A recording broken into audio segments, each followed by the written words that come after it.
Today we have a story about a pastor who helped one of his parishioners, apparently causing her death in the process. Hello folks, I'm Steve Gilley, along with Rod Mullins, and this is Stories, a History of Appalachia. Now be sure to go down below where it says subscribe, click that button, the subscribe button if you haven't already. Next to it is a bell, ding that bell so you get notified every time we put a new story out. And if you don't mind, give us a thumbs up too, okay? Well, Steve, this kind of intrigues me. It's a pastor who helped one of his parishioners, but we're not exactly going into any kind of detail for shock value immediately. We're just going to ease you into this and let you find out the results the same way that we go along in this. Well, this is actually a tragic story, and nowadays it's quite a bit political, and we're not trying to be political with this. We're just telling the story. But back when this happened, which was 1912, the newspapers were very vague about what this was. You have to read in and read between the lines to realize what's going on. And, you know, we're going to be a little bit more graphic than they were, but we're going to tell a little bit along the lines of how the newspapers played it up back there at the turn of the 20th century. Right. Now, 65-year-old W.D. McFarland was a Presbyterian minister who pastored the United Presbyterian Church Missionary in Greeneville, Tennessee, back in 1912. He'd come to East Tennessee from the Pittsburgh area, where he had been the head of the academic department at Pittsburgh Central High School for many years, up until 1910.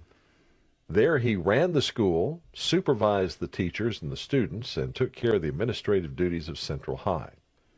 Helping him in his work was a former student at the school, his administrative assistant and secretary, Elsie Dodd Coe.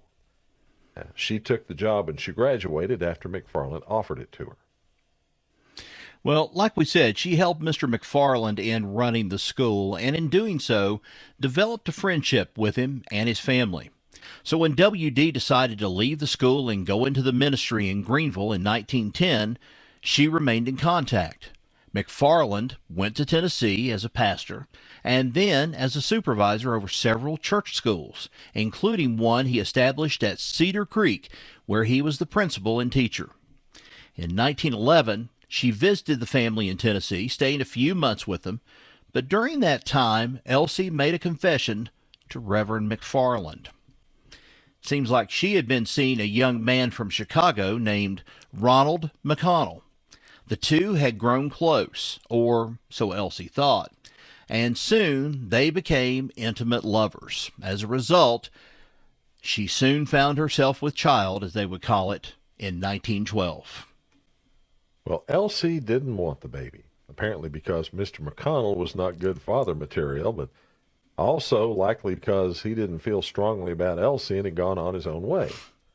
At the time, though, abortions were illegal, although done quite often, and quite often with fatal results for the mother. Now, she needed to find someone to take care of her quote-unquote problem, and she hoped Reverend McFarland could point her in the right direction. He told her he'd see if he could find a doctor willing to perform an abortion on her. Well, he looked around the Pittsburgh area but had no luck in finding anyone willing to do this illegal act. But he wasn't going to give up because he had a plan. Reverend W.D. McFarland offered to do the operation himself, and Elsie, trusting him, agreed. Now, in October 1911, he was in Pittsburgh at a conference. While there, October 15th, he met Elsie Coe at her apartment and performed the abortion. And at first things seemed to go okay, but soon, Rod, complications set in. On January 6, 1912, McFarland performed a second operation, during which Elsie suffered from periodontitis. Now, on the 7th, she was taken to the homeopathic hospital in Pittsburgh. While there, she implicated Reverend McFarland as the man who performed the operation on her, and Mr. McConnell as the man who got her pregnant.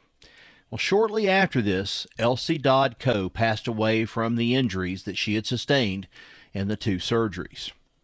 Now, the Pennsylvania authorities searched for McFarland's whereabouts and soon traced him back to Greeneville, Tennessee.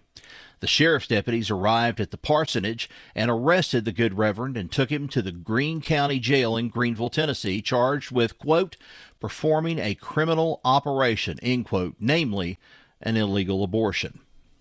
On January 20th, McFarland was transported back to Pittsburgh for trial, stopping first at Cincinnati, where a mob of angry people were waiting for his arrival, a mob that had to be broken up by the police, who gave him an escort after word came that he was likely going to be kidnapped and lynched. The next day, McFarland arrived in court for a bond hearing. At that hearing, the judge set bail at $4,000, which Reverend McFarland was able to pay, so he was released. At trial, the prosecution put into evidence a signed affidavit from the deceased, who swore that Reverend McFarland operated on her twice and that Ronald McConnell was the father of the baby. In his defense, McFarland denied operating on Elsie, saying that she had attempted the abortion on herself and that he was merely examining her. Evidence was introduced, though, that McFarland identified himself as Dr. McFarland and attempted to get Elsie admitted to the homeopathic hospital in Pittsburgh when he realized how bad off she was. When the testimony became too graphic, Elsie's sister Lillian, according to the Pittsburgh Press, quote, suffered a complete collapse and was unable to resume her story in criminal court. Well, state's witnesses rebutted McFarland's claim that he only examined Mrs. Coe, without a doubt that he had performed surgery on her. Well, on Saturday, March 16, 1912, the jury found the Reverend W.D. McFarland guilty of performing an abortion on Elsie Coe, referring to it as performing a criminal operation. His attorney, Homer Castle, made a motion for a new trial. Now, Reverend McFarland rendered his resignation from the United Presbyterian Church, but the church tabled that motion pending a hearing on his motion, fearing that it might hurt his case. But in September of 1912, after his conviction and sentencing, his name was removed from the rolls of the Presbyterian Church. In late June, Judge Haymaker, who had presided over the case, denied McFarland's motion for a new trial and sentenced him to 1 year in jail on the recommendation of the jury that the court go easy on him, the maximum sentence being 7 years in the state penitentiary and a $500 fine. On May 1st, 1913, McFarland was released from the jail 2 months early because of good behavior. He left the jail reportedly to go to a farm where he would spend the rest of his days as a farmer. And, Rod, that's when W.D. McFarland stepped out of history's spotlight. Probably all well and good that he did, too, because if people had known or been suspecting, they would have found a way to lynch him, even though the case and the trial might have happened years before. They would have found some way to be able to punish him for what he did. But not a very smart thing to do. Well, it was an odd thing. I guess he felt pity on her, but it was a very odd thing to see a church pastor not only advocating an abortion, but actually performing one. And I would assume back then it would have been even more shocking than it would be today, to be quite honest with you. Well, it's all those little stories you used to hear in the little towns and so forth in Appalachia of so-and-so that has went away for the summer, or she's gone away for the fall, and she went to stay with her uncle so-and-so in such and such. A lot of these folks were the stories that were hiding these kind of situations where some of these people, some of these women had these babies. Some of them came back, they were married and so forth, and then you had others that gave up babies. And we'll be talking about one of those maybe here a little bit later on too. Something that we know a little bit about. We've talked about it a little bit, but it was something that went from about the 30s or the 40s all the way up through about the mid-1970s. Yeah. Well, this one, if you go back and read the papers, euphemisms abound. Nowhere do they say abortion. Nowhere do they say child. Nowhere do they say pregnant. Nowhere. You just performing an illegal operation. Is it? What is it? Did he try to take out somebody's gallbladder or what? I mean, after a while of reading it, you finally kind of understand what they're talking about. But Yeah. it was an odd thing to see all that back then, I guess, because we're so open with a lot of things we talk about in the newspaper and on TV and radio today. Yeah, sometimes we get a little bit too much, but folks, in order to understand it sometimes a little bit better, use this as an example because, like Steve said, they were very vague about this. Mm-hmm.